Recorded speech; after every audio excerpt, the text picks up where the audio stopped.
Ako naalala ko tong aso na to nung bagong dating pa lang, di ba? Yung dumating dyan sa, sa labas. Dito na dinala yan, di ba? Sa Manalo Resort. Ito si, ano pangalan? Si Rogo po. Rogo? Opo, Rogo. Rogo, isang Belgian Malinois na black? Yes po. Ilan taon na? Nasa 2 na po. 2 years old. And ang sabi sa akin nitong si trainer sa Ture, na medyo mabagal siya mag-pick up. Pero ayan, napapakagat na nila.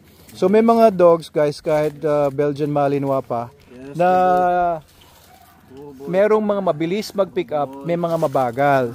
And since 2 years old na tong si Rogo, baka po dahil na rin sa age niya. The pinaka-ideal, ayun, nag-growl naman siya, no? Ganda ng grip niya. Sabi, parang ngayon lang nila natuturuan ito na ganito. So it took some time para ma-develop yung drive ni Rogo. Ang pinaka-ideal age po na turuan yung mga dogs, no, for protection, kahit sa advance, kahit obedience pa, is bago mag 1 year old. 4 months old, pwede nang turuan ng obedience or basic protection. 4 months old, kasi tuta pa lang yun. Pagka 1 year old pataas na, nagsimula ng training, maaaring matagal po bago po maturuan yung aso kasi naset na yung waist niya. Nasa lampas na siya ng 1 year ng adulthood. So itong si Rogo, yun po yung naging case niya sa tingin ko. Dahil nga hindi siya tinuruan bago siya mag 2 years old, ay medyo natagalan daw sila sa training nitong si Rogo. Pero nagpapakita naman ng magandang progress siya ngayon. Ayan, oh.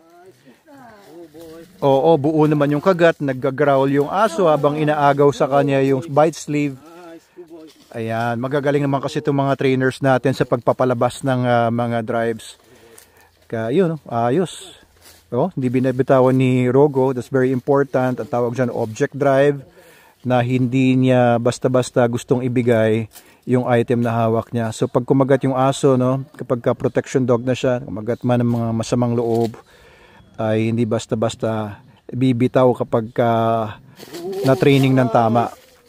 Unless binigyan ng command na out. Pero yung ganitong stage ng aso, kapag tinataas pa yung drive, hindi pa muna tinuturuan ng out yan.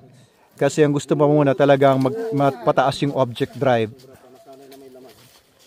Ayan. So hindi nyo pa tinuturuan ng out yan, no?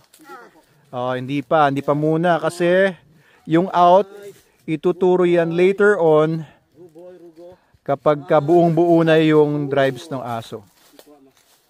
Okay, so hindi lahat po ng mga aso ay magpo-protect sa inyo. Kagaya ng sinasabi ko nga, hindi porke may Belgian Malinois ka, German Shepherd, Rottweiler, Doberman, hindi porke meron kang ganyang aso ay protektahan ka ng aso na yan. Hindi mo maasahan yan unless naturuan yung aso ninyo kung anong dapat niyang gawin sa each particular situation. So, lalo na pagka advanced protection, no, tinuturo namin sa mga aso kung anong gagawin nila kapag galing sila sa loob ng sasakyan, kapag lulusubin nila yung nasa loob ng sasakyan, kung 3 or 2 yung bad guys, hindi lang isa, dapat alam ng aso kung anong gagawin niya sa mga iba-ibang sitwasyon. Ayan, so, ayan ang ginagawa nila dito sa training dito sa Manalo Resort Hotel. And mga trainers natin sa Manalo K9. Ayan, medyo nangawit na yung ngipin niya pero umaangil, oh. Oh, very good si Rogo. So, ayan. Maganda naman ang potential to si Rogo kahit medyo natagalan mag-train yung mga trainers natin because of the age na rin. And maybe yung aso ay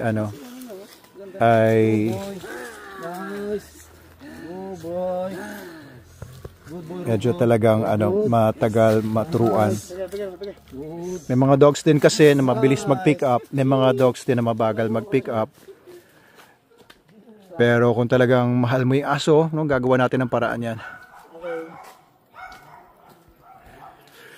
Ayos.